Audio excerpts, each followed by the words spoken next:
Ako po si Demi, sa kasalukuyan ay 27 years old. Pero ang aking pong ikakwento ay nangyari 2 taon nang nakakalipas. Papadudot, ako po ay nag-aaral ng panahon na yon. Bukod po sa isa kong estudyante ay may anak na po ako. Ang bata po ay anak ko sa pagkadalaga. Iniwan po ako ng dati kong karelasyon nang malaman na buntis ako. Opo, isa po ko sa mga babaeng nakaranas ng pangiiwan bago pa man manganak. Kakagraduate ko lamang po ng high school nang malaman kong buntis ako. Kaya po medyo late na ako sa pag-aaral ng kolehiyo. Dahil kailangan ko pong tumigil para maalagaan ko ang aking anak. 7 taon na po siya ngayon, pero 5 taon po siya noong mangyari ang aking ikukwento. Hindi rin naman kami mayaman, pero sinusuportahan po ako ng mga magulang ko sa pagtataguyod kay Samuel.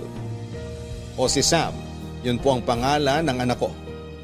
Nang hindi na po masyadong alagain noon si Sam, ay nagpilit po akong humanap ng trabaho. Pero mahirap po palang maghanap, lalo na kung high school lamang ang tinapos. Pero kailangan ko pong makahanap ng trabaho, kaya hindi po ako nawala ng pag-asa hanggang sa may makita ako, papadudot. Ayoko pong ikahiya kasi alam ko naman na malinis ang konsensya ko at ang ginagawa ko lang ay ang deskripsyon ng trabaho ko. Isa po akong female escort noon, gaya nga po ng sinabi ko, ay hanggang doon lang ako sa deskripsyon at yon ay ang pagiging escort. Sa pangalan po ng magulang at anak ko ay talagang hanggang doon lang ang aking ginagawa, ang maging escort. Sa tuwing may trabaho po ako ay iniiwan ko sa kapitbahay ko si Sam. Mabait naman ang kapitbahay at wala kaming problema dahil magkaibigan kami. Pero ang kita po sa pag-i-escort ay hindi sasapat dahil hindi naman palaging may magpapa-escort. Kaya dahil sa ang inuupahan ko ay may 1 kwarto pa, ay pinagkakitaan ko na din. Pinaupahan ko po ang bakanting kwarto para at least po ay may darating na pera tuwing katapusan. Ang una nga pong nakakita ng aking paskil ay si Lucky. Nasa edad 27 na siya noong panahon na yon. Nag-opisina siya malapit sa amin, kaya nang makita niya ang paskil ay pinuntahan niya agad para mag-inquire. Sa probinsya kasi nakatira si Lucky at ayaw niya namang maging pabigat sa mga kamag-anak niya sa Maynila, kaya nangupahan na lamang siya. Kwarto lang naman daw ang kailangan niya at hindi buong bahay dahil halos pahingahan lang naman daw niya ang uupahan. Bukod sa mabait si Lucky at may itsura pa ito, mukhang anak mayaman kasi maganda ang kutis at ang labi ay mamula-mula. Pero ang dahilan po talaga ay ang kanyang kabaitan, kaya tinanggap ko kaagad si Lucky, papadudot.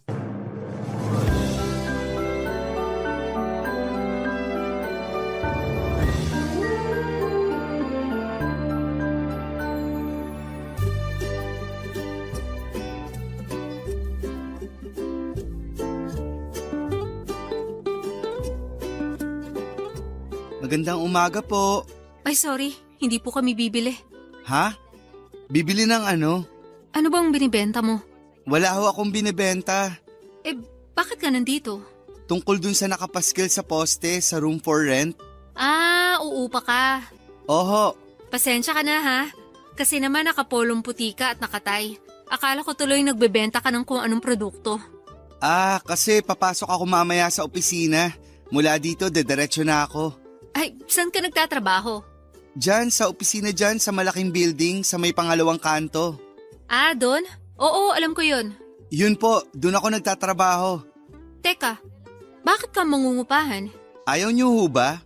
Ay, hindi naman. Joke lang. May nararentahan po ako na kwarto din. Kaso nung makita ko to na mas malapit, mas makakatipid sa gasolina. Ah, ganun ba? 3,000 pesos. Kasama na kuryente at tubig. 3,000 pala. Magkano ba dun sa dati mong inuupahan? 200 a month. 200? Joke lang uli, 2,000 talaga.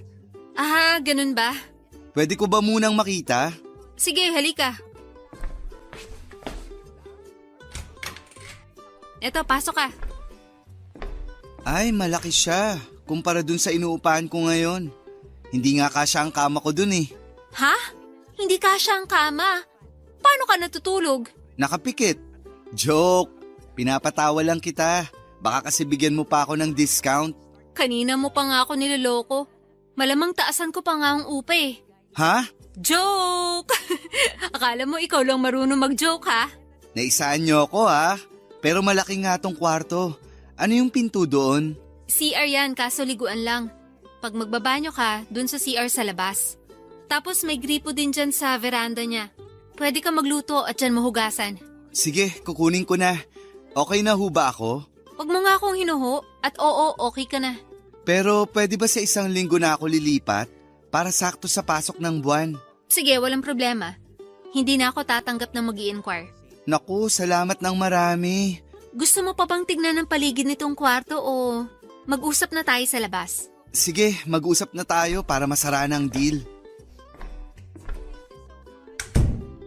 Nagustuhan mo ba? Sino? Ako? Ha? Joke! Alam mo, nakakatawa ka. Parang magkakasundo tayo ah. Parang lang, hindi pa sure. Siyempre, hindi pa kita lubos na kilala eh. Kaya bilang dito ka titira, baka pwedeng malaman ang background mo. Sige, taga Quezon ako.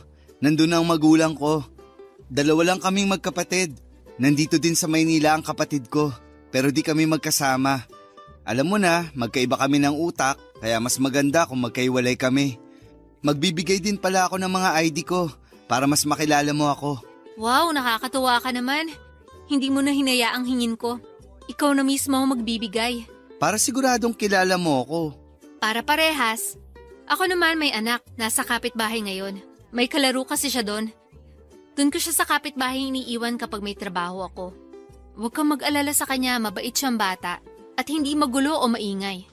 At kung hindi ka naman konserbatibo, sasabihin ko na din na ang trabaho ko ay isang escort service. Escort? Sa Reyna Elena? Hindi baliw! Joke lang uli. Wala naman problema sa akin yun, kaya hindi kailangang maging seryoso. Alam mo, nakakatuwa ka. Lalong ise-secure ko ang kwartong yan para ikaw lang ang umupa. Yes! Papa Dudut, napakabait ni Lucky at masasabi ko talaga na napakalaki ko din sa pagtanggap sa kanya para mangupahan sa akin. 1 linggo pa lang ay parang may iba na akong nararamdaman tungkol kay Lucky. Hindi po masama ang nararamdaman ko kundi ang kabaligtaran. Ewan po ba, sa tagal-tagal ko nang hindi nakikipagrelasyon ay para ulit akong high school na kinikilig kay Lucky. Papa Dudut, nagkakagusto ako kay Lucky sa maikling panahon na nakilala ko siya. Napakabait, napakalambing, napakamaalalahanin. Napakamaalaga dahil magkasundo sila ni Sam. Halos siya na ang kalaro sa tuwing day off niya at hindi na nagpupunta sa kapitbahay ang anak ko at ang tawag sa kanya ni Sam ay tatay. Nakailaki ang lahat ng katangian na hinahanap ko sa isang lalaki. Alam kong nararamdaman niya ang nararamdaman ko sa kanya. Kaya hindi na rin ako nagsayang ng oras. Opo, Papa Dudut. Ako na po ang nauna para sabihin ang nararamdaman ko. Inamin ko sa kanya na hindi po ako umaasa na ibabalik niya ang nararamdaman ko sa kanya. Pero ang gusto ko lang po ay masabi ito sa kanya. Ganoon po kasi ako. Mabuti na yung alam ko na kaagad para hindi ako umaasa. Pero ikakagulat ko po ang magiging sagot at dahilan niya sa akin, Papa Dudut. Sinabi niya sa akin na hindi rin naman daw ako mahirap mahalin. Sigurado raw siya na mamahalin ako ng lalaking para sa akin. At hindi daw siya yon. Tinanggap ko pero tinanong ko pa din siya kung bakit hindi niya ako nagustuhan. Para naman maitama ko kung may mali o kulang sa akin. Sinabi niya ng diretsahan na siya ay hindi straight. Bading daw siya, Papa Dudut. Nagulat ako kasi sa loob ng 1 linggo na magkasama kami at magkausap ay wala akong nakita o naamoy man lang na bading pala siya. Napaka-stereotypical ko daw. Ang luma daw ng pagkakaalam ko sa isang bading. Sa ako na-realize na oo nga naman. Tama naman siya. Kaya matapos noon ay mas lalo kaming naging close. Pero syempre kailangan pa din niyang magbayad ng upa. Labas ang friendship sa negosyo. Isang day off niya, may kailangan akong i-meet na kliyente kaya ibinilin ko si Sam kay Lucky. Pumayag naman siya. Pero noong nasa restaurant na ako kung saan kami magkikita ng kausap ko, ay masisira lang pala ang gabing yon.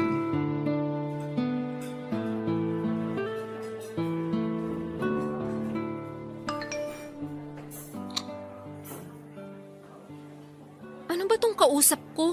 Ngayon lang magsasabi na malilate siya, nandito na ako. Hinihintay mo ba ako? Ikaw talaga? Akala ko malilate ka talaga eh. Ha? Hindi ah. May pa-text ka pa na na-traffic ka. Para may surprise. Pwes, na-surprise mo nga ako. Sorry ang daldal ko. Nakalimutan kitang alokin. Anong gusto mong inumin? Ay, wag na. Eto, nag-order na ako ng juice. Aalis na ba tayo? Saan tayo pupunta? Ang palabiro mo. Para kang yung kasama ko sa bahay. Kasing gwapo ko ba siya? Sa totoo lang, may hawig ka sa kanya. Gwapo nga. But not as much as me. Kasi kahawig lang eh. Hindi naman kamuka. May kayabangan tong taong to ah. May sinasabi ka? Ako? Wala. Ah, okay. Akala ko may sinabi ka eh. Hindi ko naintindihan. Baka gutom lang to. Kain tayo. Ha?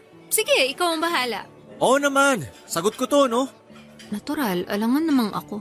Ano yon? May gusto kang orderin? Wala. Bahala ka na. Sige. Antay lang tayo ng waiter. Saan tayo pupunta? Saan mo ba gusto?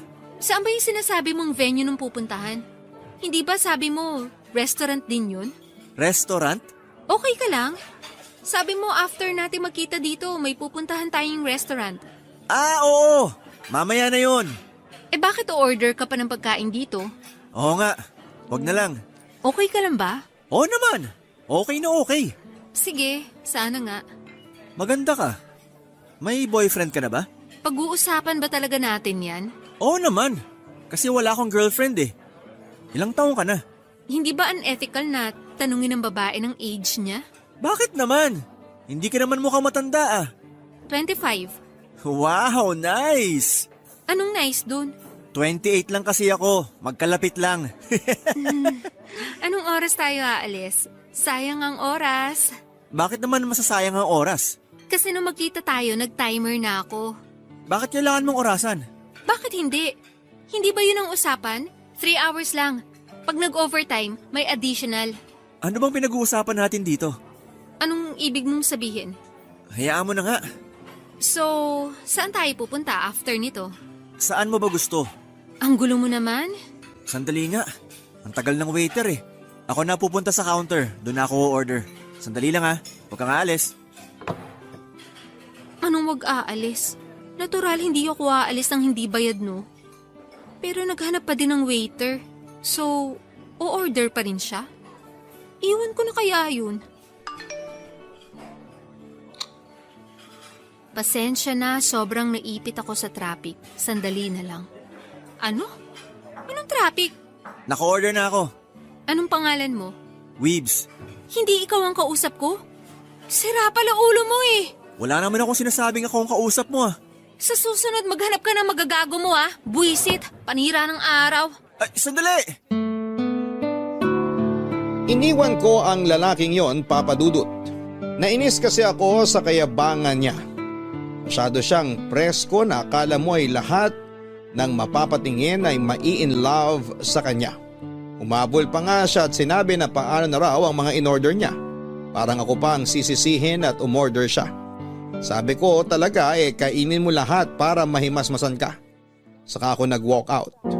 Muntik na akong mauto, mabuti na lamang ay hindi ko naibigay ang number ko. Actually po kung hiningi niya yung number ko ay doon pa lamang malalaman ko nang hindi siya ang kausap ko dahil ang kausap ko ay katext ko na. Sa totoo lang ay natakot po talaga ako. Paano kung masamang tao yon tapos sumama ako noong niyaya niya ako. Napapaisip na nga ako matapos noon na napakadelikado pala ng trabaho ko kasi unang beses pong nangyari sa akin yon. Paano nga po kaya kung makatsyempo ako ng isang masamang tao? Sayang ang lalaking yon. Gwapo pa naman pero parang psycho.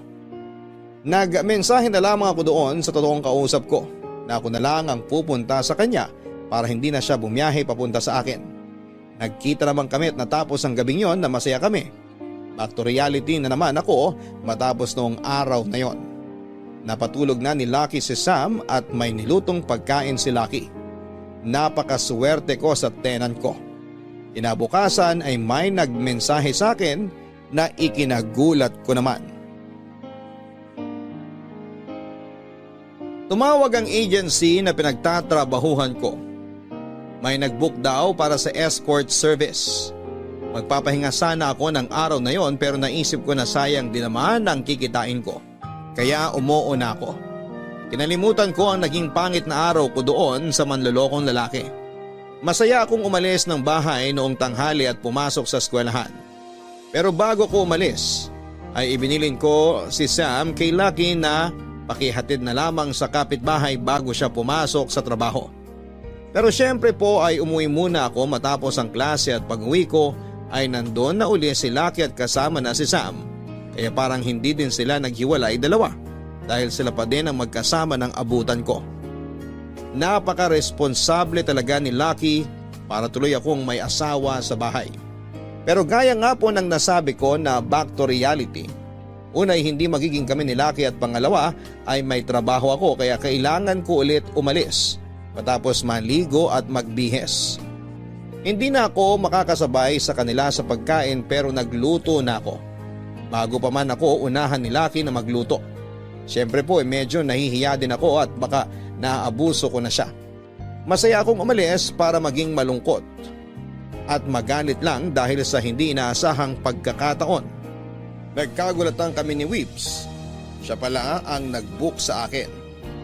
Hindi niya alam na ako ang makikita niya at mas lalong hindi ko alam na siya pala ang makikita ko dahil kung alam ko lang ay hindi na sana ako tumuloy. Natural, naging presko na naman ang lalaking yon at parang pinapamukha niya sa akin na escort service lang pala ako. Sa pagkakasabi niya ay parang ang baba ng pagkatao ko. Munti ko siyang masampal pero pinigilan ko ang sarili ko. Galit na galit ako nang sabihin ko na huwag niya kaming tingnan ng mababa. Kung may mga kilala siya na iba ang ginagawa ay madami pa sa amin ang ginagawa lamang kung ano ang trabaho namin. At yon ay ang maging kompanyon. Saka ako umalis nang makalayo ako ay doon na ako umiyak para hindi niya makita papadudot.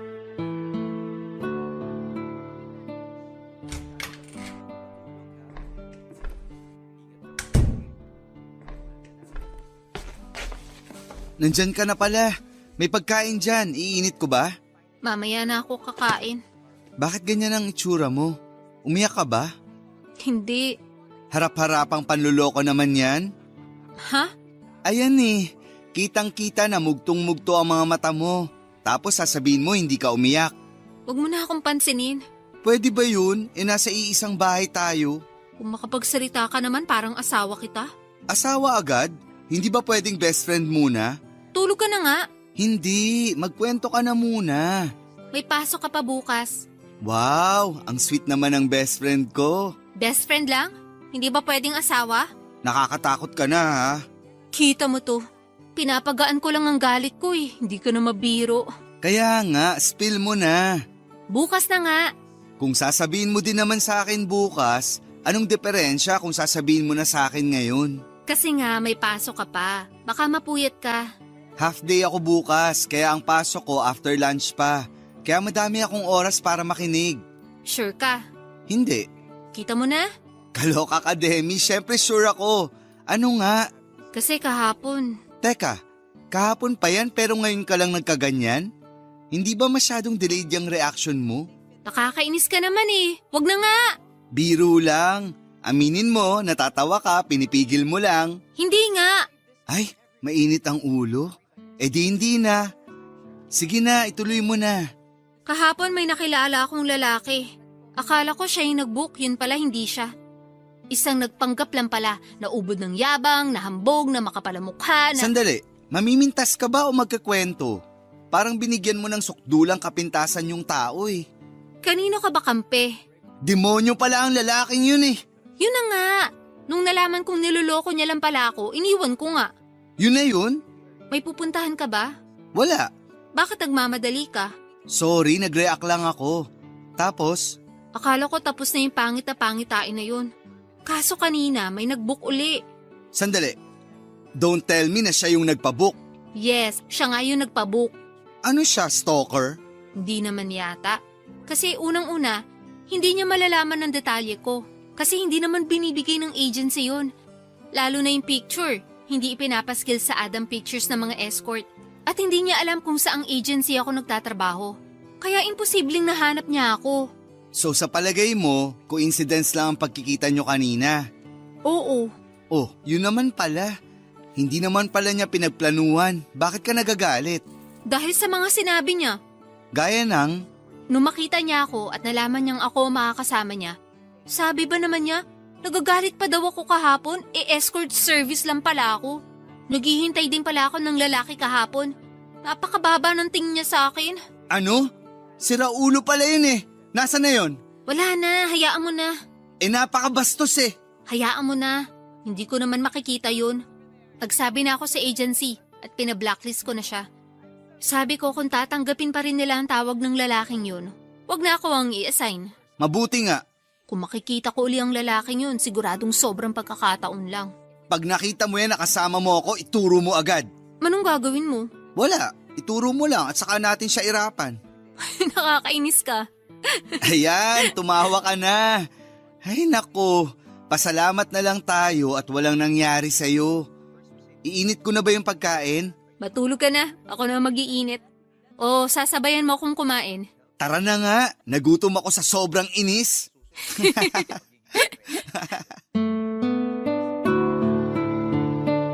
Matapos ang kalungkutan ko ng gabing yon, kinabukasan ay si Lucky naman ang may baon na lungkot pagkagaling niya sa trabaho niya. Nang makita ko siya ay alam ko na kaagad na may problema ito, kaya binigyan ko siya ng tubig at pagkainom niya ay saka ko tinanong kung ano ang problema sa opisina at parang ang bigat-bigat. Sa kanya sinabi na wala naman daw problema sa opisina niya. Nagtaka ako kasi wala namang ibang pinoproblema si Lucky kundi ang trabaho. Wala naman siyang pamilya para problemahin. Saka ko na na-realize sa mga magulang niya. Kinabahan ako. Hindi ko alam kung papaano magtatanong. Nilakasan ko ang loob ko at tinanong ko siya kung tungkol ba sa mga magulang niya ang dahilan ng kalungkutan niya. Sa kanya sinabi na tama daw ang hula ko. Lalo po akong kinabahan. Ang dami kong naiisip ano kayang nangyari sa magulang niya. Nang tanungin ko ay sinagot niya ako na wala naman daw nangyari sa magulang niya. Okay naman daw sila. Kaya ako lalong na-curious kung ano ang dahilan ng lungkot niya na may kinalaman sa mga magulang niya. Sa kanya ikinuwento na sa susunod na buwan ay pinapauwi daw siya sa probinsya nila ng mga magulang niya. Naisip ko na baka ayaw na siyang pagtrabahuhin sa Maynila. Pero mali na naman ako. Naiinis na ako kasi paputol-putol ang kwento ni Lucky. Ang dami ko tuloy naiisip. Kaya sa inis ko ay sinabi ko na ikwento na niya ng buo. Nahimasmasan bigla si Lucky at sa kanya sinabi ang kahilingan ng magulang niya na talaga namang dapat niyang ikalungkot, Papa Dudut.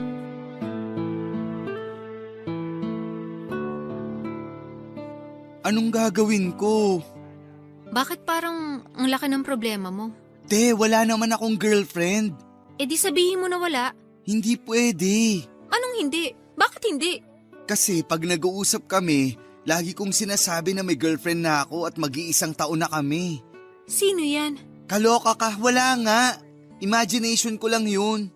Eh bakit mo sila niloko? Ang sakit naman niyang sinabi mo. Lalo akong nagigilty na sinasabi mong niloko ko ang mga magulang ko. Oh, nagsinungaling ka. Eh di niloko mo sila. Kakampi ka ba o kaaway? Sinasabi ko lang sa iyo ang reality. Oo na. Masama na akong anak.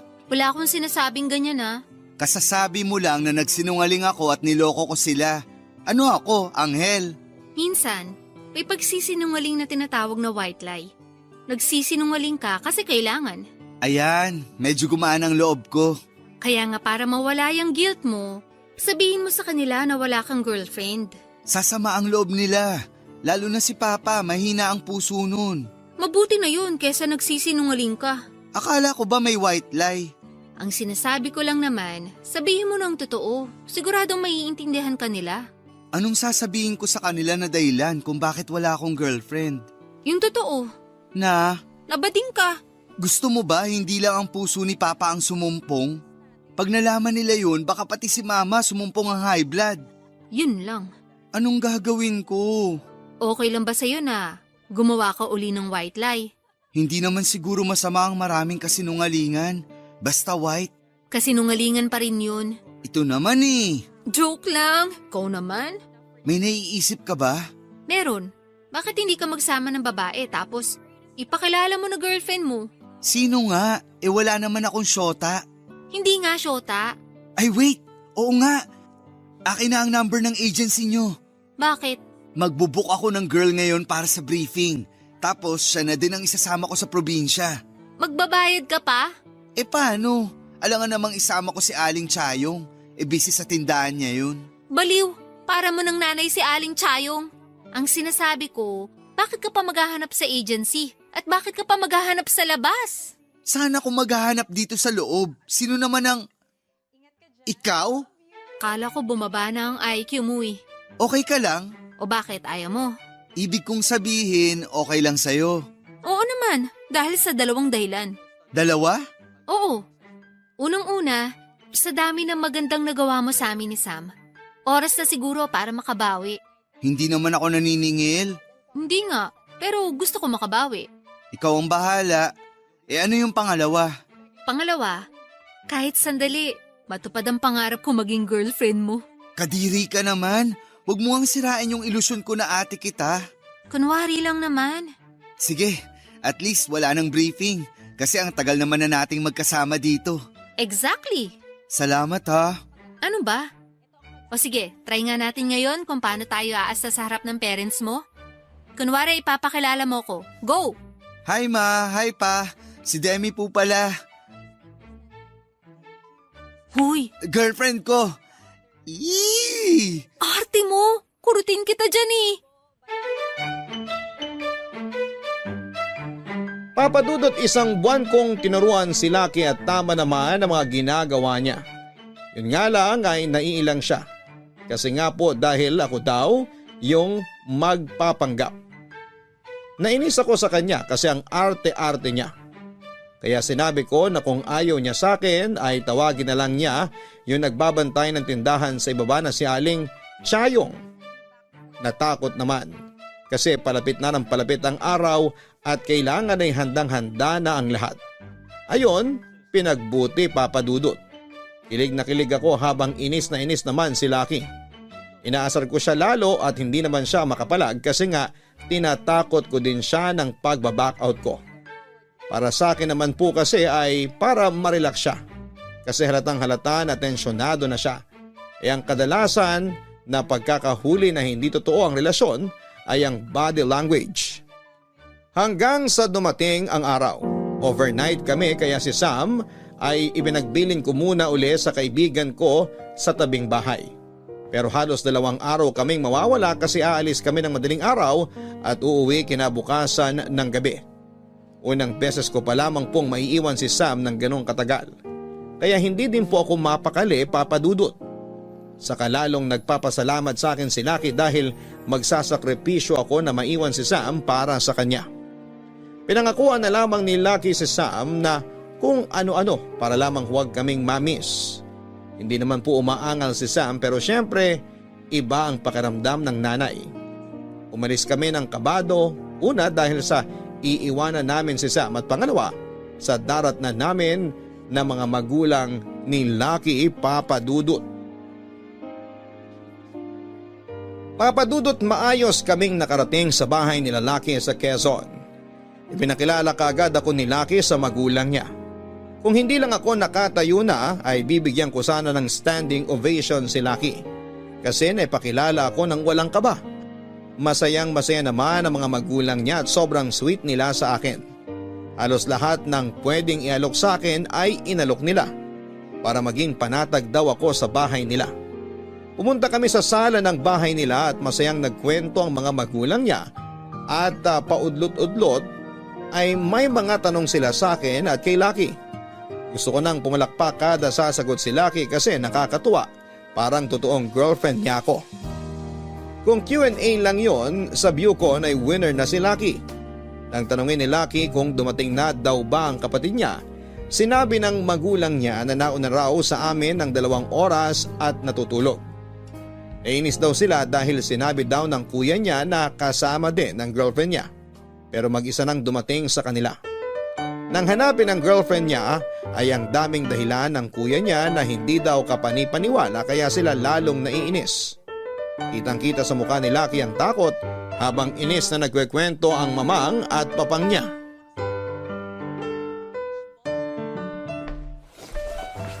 Ikaw ba ang girlfriend ni Lucky? Oo. Ikaw? Anong ginagawa mo dito? Ako talagang tinanong mo. Ikaw, anong ginagawa mo dito? Sinusundan mo ba ako? Wow kampante ka. Talaga, kung hindi mo ako sinusundan, bakit ka nandito? Bahay namin to. Teka, ikaw ang kapatid ni Lucky? Ako nga. Ikaw ang girlfriend niya? Ako nga. Bakit parang hindi? Ano na naman ang ibig mong sabihin? Maglolokohan pa ba naman tayo? Alam ko yung iniisip na maduming utak mo. Hindi ako na-hire ni Lucky para pumunta dito. Magkasama kami sa bahay at may relasyon kami. Bakit ang defensive mo naman? Kasi kitang-kita yung iniisip mo. Paano ka naman nakilala ng kapatid ko? Wala ka na dun. Sabi mo magkasama kayo sa bahay? Oo, bakit? Nagsasama na kayo? Parang gano'n na nga. Anong parang ganun? Hindi ka sure? Ano ka, pulis? Kung makapagtanong ka, parang interrogation na. Bakit? May hindi ba ako dapat malaman na itinatago mo? Ano na naman yung iniisip mo? Bakit ka ba aligaga? Nagtatanong lang naman ako ah. Bakit? Kapatid ko ang boyfriend mo. Kaya normal lang magtanong. Pwes, nakausap ko na ang mga magulang mo. At marami na kami napag-usapan at maayos na kami. Kaya hindi na kailangan ng mga tanong mo. Ibang tanong nila at ibang tanong ko. Ang tanong ay tanong. Pare-pareho lang yun.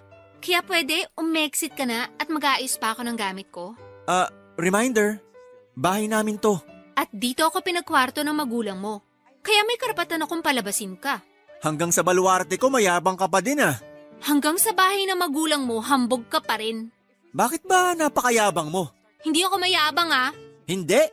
Ayan oh. Akala mo kung sino kang malaking tao? Hindi ako mayabang pero hunyango ako. Ano? Hunyango ako. Kung anong kaharap ko, kaya kong gayahin. Kaya kung anong tingin mo sa akin, yun ka. Aminin mo na kasi. Magkano binayad sa'yo ng kapatid ko? Huwag mong itulad ang kapatid mo sa'yo. So libre ka lang? Magaling pala kapatid ko. Bastos ka talaga. Bakit? Anong bastos dun? Lumabas ka na nga. Maganda ang araw namin kanina, huwag mong sirain. Pareho pala tayo. Nasira lang din ngayon. Sinungaling ka. Anong sinungaling? Maganda ang umaga mo? Oo. Nasira lang nang makita kita. Paano maganda ang umaga mo? Hindi ba napagalitan ka kanina ng mga magulang mo? Paano mo nalaman yan? Siyempre, kwento sa amin ng mga magulang mo mismo. Huwag kang makialam sa problema ng pamilya ko ah. Bakit ako ang sisisihin mo? Nananahimik ako, sila lang ang nagkwento sa akin. Tuwang-tuwa ka naman. Kanina nung kinukwento nila, hindi ako natutuwa. Pero kung kanina pa lang nalaman ko na ikaw pala yung tinutukoy nila, sana kanina pa ako tumawa ng tumawa. Gusto mo ikaw naman ang ibulgar ko? Para ako naman ang tumawa ng tumawa? Hindi ka nahihiya? Bakit ako? Hindi ba dapat ikaw ang mahiya? Wala akong ginagawa. Nako. Lumabas ka na nga dito! Papadudod sa sobrang inis ko kay Weebs ay nakabuo ako ng teorya. Sinabi ko sa kanya ang teorya ko na parang siguradong sigurado ako na tama ko. Kaya napatahimik siya. Sabi ko sa kanya kaya pala siya tumawag noon sa agency namin ay para nga po kumuha ng babae na magpapanggap na girlfriend niya. At ako nga po dapat ang babaeng yon. Pero dahil may hindi magandang nangyari sa amin dahil sa kahambugan niya, ay iniwan ko siya na ikinagalit niya sa akin. Kung babalikan din natin ang una naming pagkikita, kaya pala siya ganun umasta ay para daw magmukha siyang cool at makuha ang loob ng kung sino. Kaso'y hindi po yon ang nararamdaman ko noon kundi yabang. Kaya pala niya ako kinikilala ay para din sa parehong pakay. Para kausapin at magpanggap na girlfriend niya. Nabigla din siya at naamin niya. Kaya matapos noon ay sinabi niya sa akin na hindi naman daw ako paniniwalaan Sabi niya ay salita niya laban sa salita ko. Okay lang po yung sinabi niyang yon, pero hindi na ako nakapagpigil ng dugtungan niya ang sinabi niya ng reputasyon ko laban sa reputasyon niya. Sasampalin ko na po sana siya nang biglang may madinig kaming boses.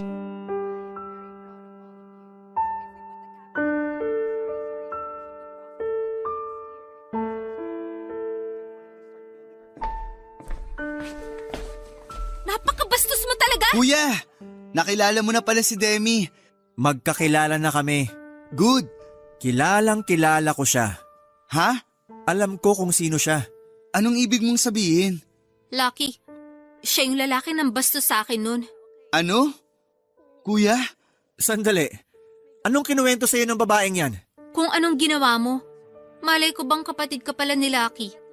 Total opposite kayo. Sobrang bait ni Lucky, ikaw… Sandali, baka ibang tao ang sinasabi mo. Mabait tong kuya ko. Totoo ang sinasabi niya. Kita mo? Kuya, bakit? Una ko siyang nakilala, sinupladahan niya ako. Kaya nung pangalawang makita ko siya at nalaman kong trabaho niya, normal lang na masabi ko ang nasabi ko. Hindi lahat ng tao, ibabase mo kung anong trabaho nila. Kuya, humingi ka ng pasensya kay Demi. Teka, bakit ako? Tsaka totoo naman na binabayaran lang ang pagsama niya sa mga lalaki. Malay ko ba kung binayaran mo lang siya? Kuya, baka madinig ka nila mamang at papang. Bakit? Natatakot ka? Ibig sabihin binayaran mo nga yan? Hindi. Wala akong binabayad sa kanya. Ayoko lang na madinig ka nila mamang at papang. Huwag kang mag-alala, hindi naman ako ganon. Kahit may ginawa sa akin na hindi magandang babaeng yan, hindi ko ibubunyag kila mamang at papang ang totoo tungkol sa inyo. Kasi kapatid pa rin kita. Kuya, wala kasi talaga akong binabayad. Matinong babae si Demi.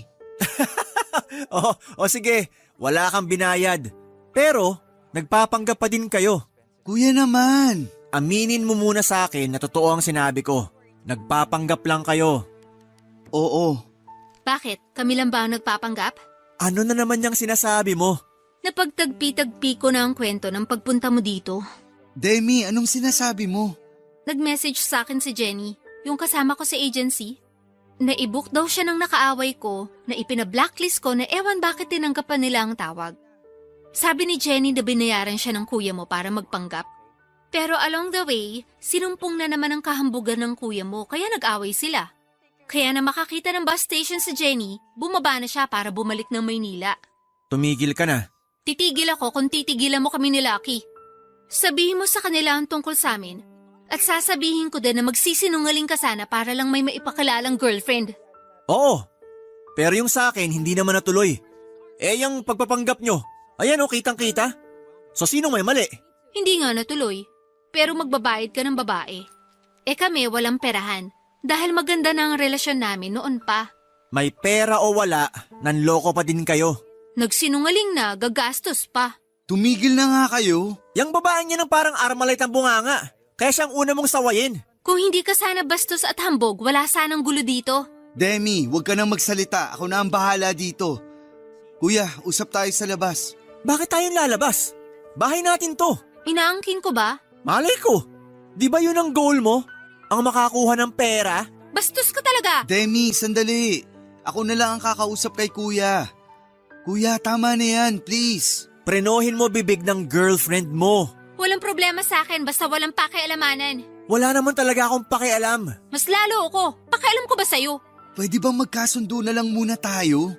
Natatakot ako baka pag nalaman nila mamang at papang, baka kung anong mangyari sa kanila. Please, kuya. Oo na.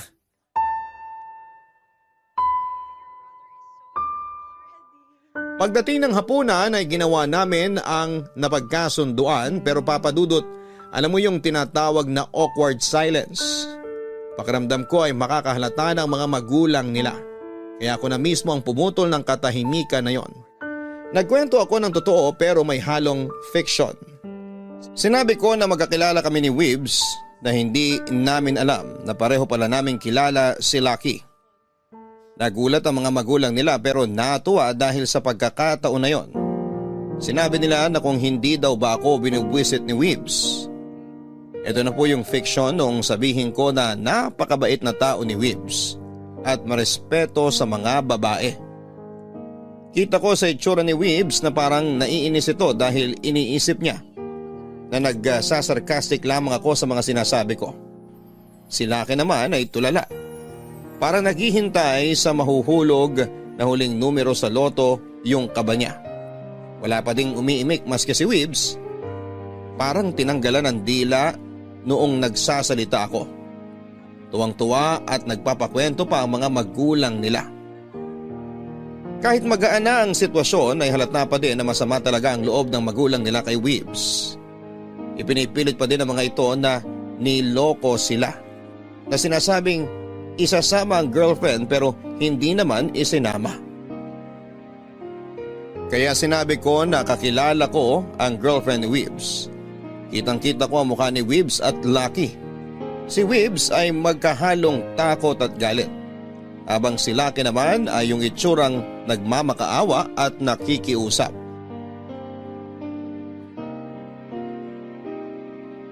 Papadudot yung itsura ng magkapatid ay kitang-kita na hindi nila alam kung ano po ang mga susunod na sasabihin ko. Kaya nang mag-usisa pa ang mga magulang nila tungkol sa girlfriend ni Weebs ay saka ko sinabi ang nalalaman ko. Binitin ko po talaga ang sasabihin ko. Kasi parang sa isip ko ay may nagaganap na drum roll bago ako magsalita. Sinabi ko na alam ko na may sakit ang girlfriend ni Weebs. Kaya hindi nakasama kay Weebs na pumunta sa probinsya nila. Saka nagbago ang tono ng mga magulang nila kay Weebs. Bakit hindi daw niya sinabi kaagad na may sakit pala ang girlfriend niya kaya hindi nakasama. Halatang hindi alam ni Weebs ang sasabihin kaya sinalo ko kaagad ang pagsagot sa tanong. Sinabi ko po na maski si Weebs ay hindi alam na may sakit ang girlfriend niya. Ayaw daw kasi ng girlfriend niya na mag-alala si Weebs. Lalo na at uuwi nga ito sa kanila. Kaya tuluyan nang lumambot ang mga magulang niya at tumingin ng despensa kay Weebs. Kitang-kita ko ang mukha ni na Weebs at Lucky. Si Weebs ay hindi makapaniwala at si Lucky naman ay parang tatay ko. Na proud sa akin. Natapos nga ang buong gabi na si Weebs ay parang magkakaroon ng bilog na ilaw sa ulo. Para kasing papunta na siya sa pagiging santo sa bait niya. Nakatulong pa yon sa kanya kasi hindi siya nagsasalita. Alam naman natin yung pagsasalita niya ang nakakasira sa kanya. Mabait naman siya pag tahimik. Sa sobrang tahimik niya kapag napapatingin ako sa kanya ay parang mukha ni Lucky ang nakikita ko. Sa totoo lang ay may itsura nga naman pala si Weebs. Kung gwapo si Lucky ay mas gwapo si Weebs.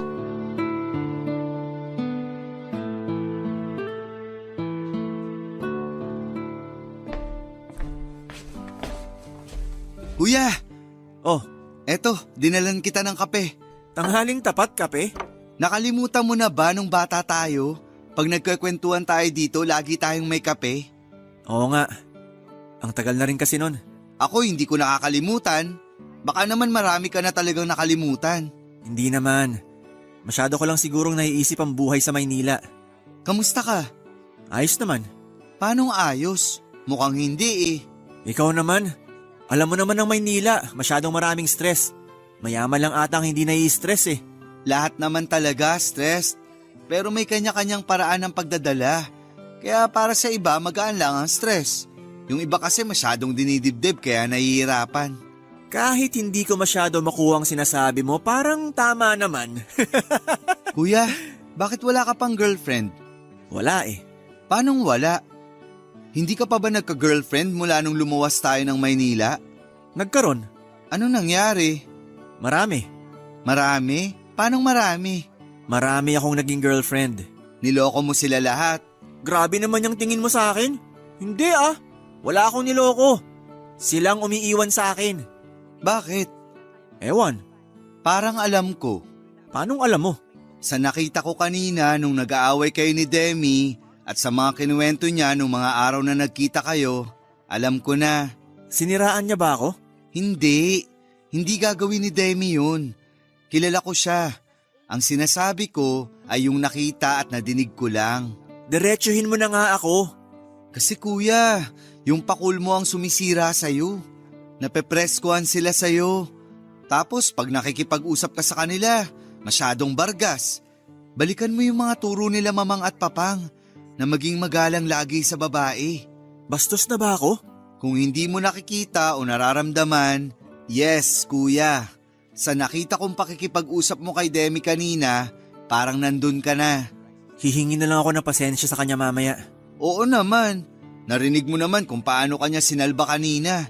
Nawala tuloy ang tampo sa'yo nila mamang at papang. Oo nga eh. Sandali, tagay muna tayo nitong kape. Baka lumamig na. Ilang oras mo ba ito pinakuluan? Mainit pa din eh. Napaso ako. Akala ko kasi lumamig na. Yan pa kuya, yung anticipation. Dapat tanggalin mo yan pag di kailangan. Huwag kang mag-e-expect na lahat ng babae magkakagusto sa'yo. Opo kuya. Namiss kita kuya. Kahit nasa isang lugar tayo, hindi tayo nagkikita. Masyado ka kasing busy. Ano? Akala ko ikaw ang busy kaya hindi tayo nagkikita. Ayan na naman yung anticipation mo. Ikaw din naman ah. Bakit mo nasabing busy ako? Oo nga. Teka, masyado na akong balagoong. Ikaw naman ang pag-usapan natin. Ako? Bakit? May iba pa ba tayong pag-uusapan? Ha? Wala naman. O bakit ikaw wala pang girlfriend? Bakit kailangan magpanggap ni Demi? Bakit hindi na lang talaga si Demi ang maging girlfriend mo? Yung huli muna ang sasagutin ko. Napag-usapan na namin ni Demi na magiging matalik na magkaibigan lang kami. Hanggang dun lang.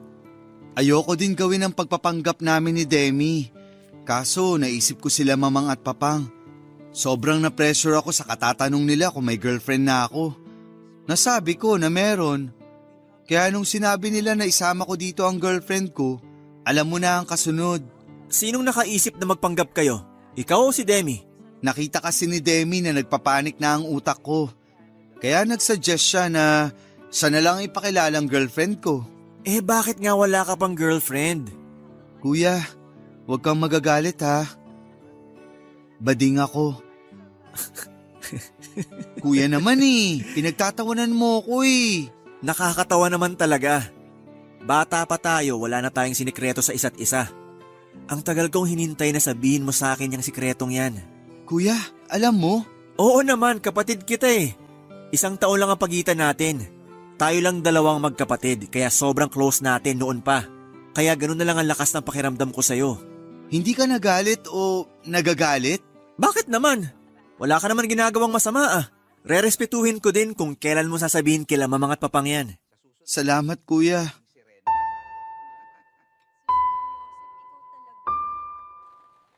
Siyempre po hindi nilihim sa akin ni Lucky ang pagtatapat niya sa kuya niya. Masaya ako sa kanya kasi at least nabunutan siya ng isang tinik sa dibdib niya. Ayokong tanungin kung kailan naman siya magsasabi sa magulang kasi baka ma-pressure ko siya. Hayaan ko na lamang siya sa diskarte niya. Sa sarili niyang oras, sa sarili niyang ritmo. Pero kitang-kita ko kay Lucky ang saya noong masabi niya kay Wibs. Bigla na lamang nagbago ang tono niya, may na-realize pala siya bigla. Bukod sa pagsisinungaling sa mga magulang niya tungkol sa amin na kunwaring magkarelasyon. Naisip niya din na matagal niya na rin palang pinagsisinungalinga ng magulang niya tungkol sa sexualidad niya. Kaya kinalma ko muna siya bago sinabi ang nasa isipan ko. Sabi ko na una ay hindi naman niya intensyong magsinungaling sa mga magulang niya tungkol sa relasyon namin. Ayaw niya lang naman na sumama ang loob ng mga ito. Pangalawa, ang hindi pag-amin sa totoo niyang sexualidad ay hindi pagsisinungaling. Sabi ko nga may sariling oras at panahon ang pagsasabi noon. Hindi siya kailangang magpadikta sa sinasabi ng lipunan dahil sarili niya yon. Hanggang wala siyang sinasaktan ay wala siyang ginagawang kasalanan at ang pagiging miyembro ng LGBTQ+ ay hindi kasalanan kaya hindi siya dapat malungkot. Napayakap na lamang sa akin si Lucky, Papa Dudut. Biniro ko na lamang si Lucky na gusto ko sanang bigyan ng mali siya ang pagyakap niya sa akin. Kaso'y naawa na ako sa itsura niya. Ayon, natawa na lamang siya.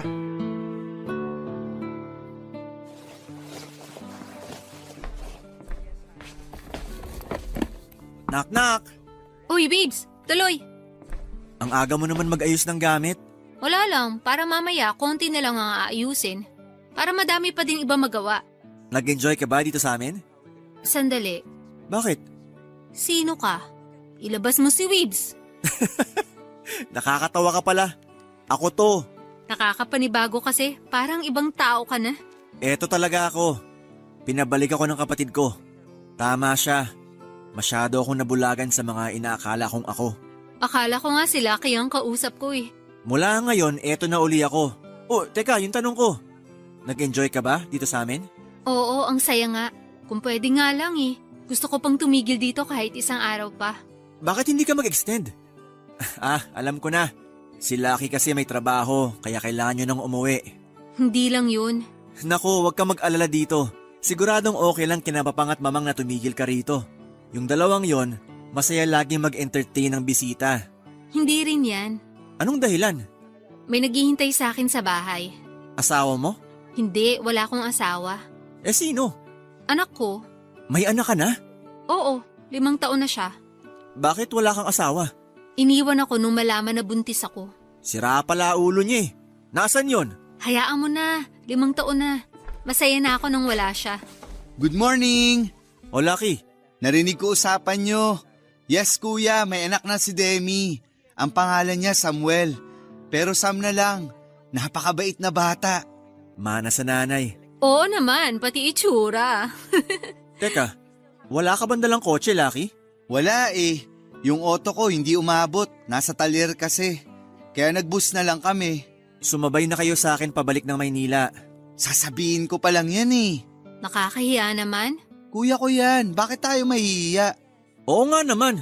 Tsaka ang sama ko naman kung hindi ko isasabay ang kapatid ko at ang mabait na babae sa harap ko. Naku, binola mo pa ako. Kuya, alam mo ba kung bakit nag-escort si Demi? Lucky? Bakit ba? Kuya ko yan kaya walang problema sa kanya. Kaya siya nag-escort para pantustos sa pag-aaral niya at sa kanila ni Sam. Tapos pinarent niya din sa akin yung isang kwarto sa bahay nila para may extra income pa. Hindi naman kasi siya full-time sa pag-escort dahil pumapasok pa rin siya sa eskwelahan. 2 taon na lang, gagraduate na yan. Ganun ba? Napakadaldal talaga nito ni Lucky. Pero totoo naman yung sinabi ko para malaman ni kuya kung gaano ka kasipag at karesponsable. Alam mo, may opening sa opisina namin. Kung hindi magka-conflict sa eskwela mo, ang pasok lang alas 8 ng umaga hanggang alas 11. Part-time lang din siya. Naku, talaga ba? Pero baka hindi ko kaya ang trabaho. Napakadali. Ikaw lang ang mag-aayos ng mga papeles sa opisina. Magpo-photocopy, maglalagay sa mga table. Pag natapos mo nga ng maagang trabaho mo, pwede ka nang umalis. Pero same pa din ang bayad. May isang araw na may klase sa umaga. Matatapos na naman ang SEM. Pwede akong pumili ng mga schedule na puro after lunch. Kaya lang 1 buwan pa yun. Baka hindi na makapaghintay yung trabaho sa akin. Ganito, kakausapin ko ang management. Sasabihin ko yung 1 araw na sasabit ka. Pwede mong gawin ang hapon ng trabaho sa mga araw na yon. Talaga? Sabi ko sa'yo eh. Salamat, Weebs! Kung magkakatotoo yan, hindi ko na kailangang umalis sa gabi. Umaga, trabaho, tanghali, eskwela, at hapon kay Sam na ako. Yan! Makakasali ka na sa laro namin ni Sam. Close na close kayo ni Sam ah. Nako, siguradong magugustuhan ka rin ni Sam. Baka ikaw din tawagin niyang tatay. Sige, gusto ko siya makilala. Ay, Bakit? kakain na pala. Pinatawag lang pala kayo sa akin ni Mamang. Papadudot napakasaya ko ng umagang yon dahil sa tulong na magagawa sa akin ni Weebs. Hindi lang sa trabaho kundi pati oras ko sa anak ko. Mas marami na kaming quality time. Kumain kami ng masayang-masaya at pakiramdam ko na parte talaga ako ng pamilya nila. Lalo na sa mga magulang nila na tuwang-tuwa sa akin. Ako naman ang tinamaan ng guilt. Yung nararamdaman ni Lucky ay ramdam na ramdam ko ng oras na yon. Parang ayokong sirain ang tiwala ng mga magulang nila. Natahimik lang si Weebs habang si Lucky ay humugot ng malalim na paghinga. Saka sinabi na handa na din siya. Ayaw niya na din lokohin ang mga magulang niya at tatanggapin niya kung anong parusa sa kanya. Ang dasalang ni Lucky ay walang masamang mangyari sa mga magulang niya kapag nalaman nila ang katotohanan. Bago nagtanghalian ay kinausap namin sila. Inamin ko ang totoo na hindi kami totoong magkarelasyon ni Lucky. Nagulat kaming lahat nang sabihin nilang alam nila. Pero hindi daw sila nagalit dahil napakabait ko daw kasi. Dito naman nagkalakas ng loob si Lucky na aminin ang totoong sexualidad niya. Mas nagulat na naman kami nang sabihin nilang alam din nila. Kaya nga daw alam nila sa hindi talaga kami magkarelasyon. Matagal na raw nilang alam at tulad ni Wibs ay hinihintay lang nila na kay Lucky manggaling. Sobrang naiyak si Lucky at pinagalitan pa siya na bakit daw umiiyak wala naman siyang ginagawang mali. Kaya umalis kami sa bahay nila na walang bit-bit na bigat sa dibdib. Napakasaya ng lahat at nangako na babalik uli sa susunod na buwan. Nalaman din nila na may anak ako at masaya silang sinabi na gusto raw nilang makita ang apo nila. Ako naman po ay naiyak noon kasi ganun nila ako tinanggap sa pamilya nila. Hindi ko maipaliwanag ang saya, Papa Dudut. Mabilis sa mga pangyayari, Papa Dudut. Nakilala ni Wibs si Sam at ang tawag na sa kanya ay Tatay 2 kasi Tatay 1 niya daw si Lucky. Nang sumunod na buwan ay lumuwas kami sa kanila kasama na si Sam sa Quezon. Tuwang-tuwa ang mga magulang nila lalo na kapag tinatawag sila ni Sam ng lolo at lola. Pero may revelasyon na naman kaming dala. Inamin namin na may relasyon na kami ni Wibs. Saka hinarap ng mga magulang niya si Wibs at sinabihan na sana ay magtinuna at alagaan kaming mag-ina. Sa ngayon po ay 1 taon na kaming kasal ni Wibs at inaayos na ang adoption niya kay Sam. Mula nang ipanganak ko po kasi si Sam ay apelyido ko na po ang gamit niya. Dahil nga po sa bago pa lumaki ang tiyan ko ay iniwan na kami ng nakabuntis sa akin. Medyo inaayos na lang po ang legalidad at magkakaroon na ng apelyido si Sam gamit ang sa Tatay Wibs niya. Graduate na din po ako, Papa Dudut, salamat sa Diyos. Kay Wibs na kami nakatira ni Sam, si Lucky ang naiwan sa dating bahay. Sinabi ko sa kanya noon na para makadagdag din sa gastusin niya, ay paupahan niya na lamang din ang dating kwarto namin ni Sam na ginawa naman niya. Yung umuupa sa kanya na si Albert ay kasama niya din noong kasal namin ni Wibs. Hanggang ngayon ay walang kwento si Lucky at hihintayin na lang namin kung kailan siya magiging handang magkwento kung sino na ba si Albert sa buhay niya. Salamat po, Papa Dudut, sa pagbasa ng aking kwento. Ang inyong forever kapuso at kabarangay, Demi. Totoo ang sinasabing white lie, yung bang kailangan mong magsinungaling para sa ikabubuti ng sitwasyon. Pero hindi lahat ng bagay para lamang makapagsinungaling ay sasabihing white lie. Minsan ay mahirap namang magsabi ng totoo dahil may masasaktan. Pero madalas naman kahit may masaktan, ang mabuti ay hindi mo na niloloko ang taong sinabihan at may bigat na nabawa sa loob mo. Ang importante ay ang katotohanan pa din ang nanalo at kailangang tanggapin, kung ano man ang kalalabasan nito. Ang pag-amin sa isang bagay ay laging sa atin nakasalalay. Hindi tayo pwedeng magpadikta hanggang hindi natin nararamdaman na maluwag na ito sa ating dibdib. Dahil baka kakapilit sa iyo